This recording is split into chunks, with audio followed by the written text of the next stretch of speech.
그런데 뭐 대선을 겸드해서 속내다 이게 여권의 해석인데 그럴 만큼 이재명 대표 좀 사정이 급한 게 맞는지 일단 오늘 발표된 좀 지지율을 보면 또 알 수 있을 것 같아요. 보면은 이재명 민주당 대표 41.4%, 김문수 장관이 20.3%.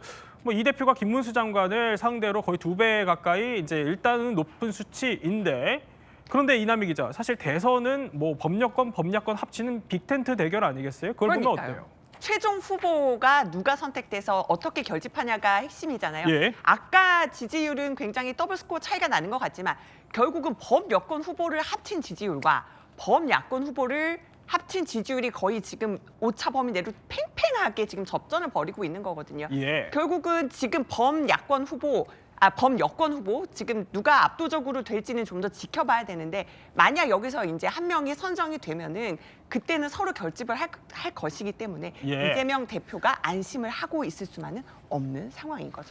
자, 뭐 그런데 저 지지도 다시 보면 강성필 부대변인, 네. 김문수 장관 사실 뭐 조기 대선 뭐 검토 안 한다. 지지율 나 왜 이렇게까지 나오는지 사실 잘 모르겠다 이렇게 설명을 하기도 했던데 보면은 또 20%까지 올라온 상태예요. 이거 어떻게 봐야 돼요? 그러니까 지금 조기 대선은 예. 사실 많은 국민들이 열릴 것으로 마음을 좀 기대하고 계시는 것 같아요.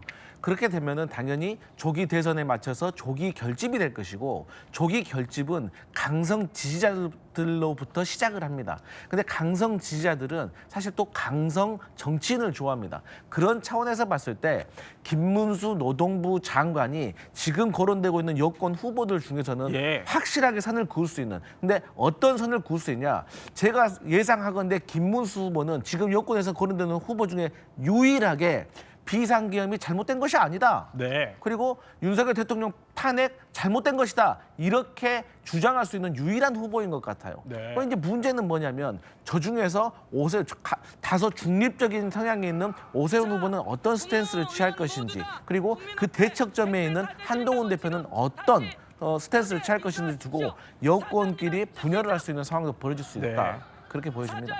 자, 이런 가운데 또 비명계 움직임도 하나 살펴볼까요? 오늘 비명계 김경수 전 경남지사가 복당을 신청했다 이런 소식이 들려요. 그러면 이게 궁금해요. 그러니까 자동으로 복당이 되는 건지 아니면 이재명 민주당 대표가 받아줘야지 복당이 되는 거예요? 아니 절차가 이제 있어요. 경남도당에 먼저 신청을 했고요. 예. 두루킹 사건 때문에 그때 이제 피선거권이 박탈되고 탈당 처리가 됐다가 복당 신청을 한 겁니다. 네. 그리고 이제 경남도당이 통과가 되면 중앙당의 심사를 거쳐서 최종 결정이 되는데 이재명 대표는 당연히 받아줄 겁니다.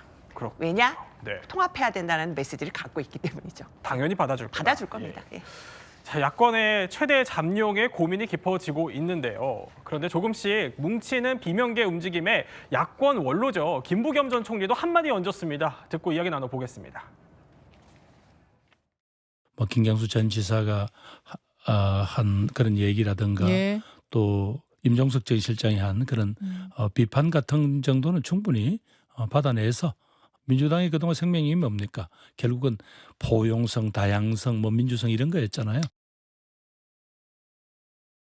자, 강부 대변인. 네. 그런데 비명 플랫폼이 뭐 만들어지고 있다 이런 얘기들도 있어요. 그러니까 이재명 대표만으로는 이거 안 된다 이런 목소리가 실제로 야권 내부에 있어요. 실제 기류가 좀 어때요?